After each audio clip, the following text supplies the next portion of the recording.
আবার কেন মেজাজ হারালেন তাপসী?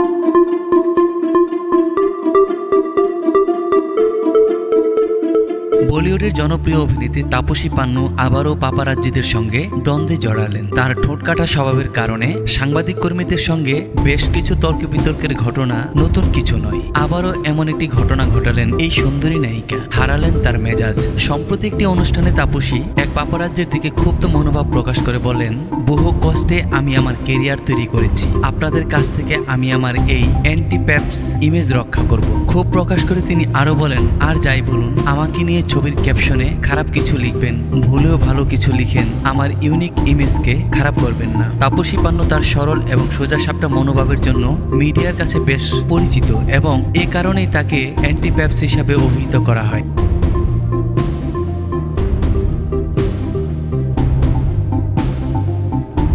যদিও তিনি প্রায়ই পাপারাজ্জিদের থেকে ব্যক্তিগত জীবন আড়াল করতে চেয়েছেন এবং এজন্য তাকে বারবার হেনস্থা হতে হয়েছে, তবে মিডিয়ায় এই ইমেজ এখন তার ফ্যানদের মধ্যে আরো জনপ্রিয় হয়ে উঠেছে। তাপসীর উল্লেখযোগ্য সিনেমাগুলোর মধ্যে রয়েছে পিঙ্ক, থাপ্পড় এবং দুবারা। খেল খেল মে এবং ডাঙ্কি সিনেমায় তার অভিনয় ইতিমধ্যে দর্শক মহলে বেশ সাড়া ফেলেছে।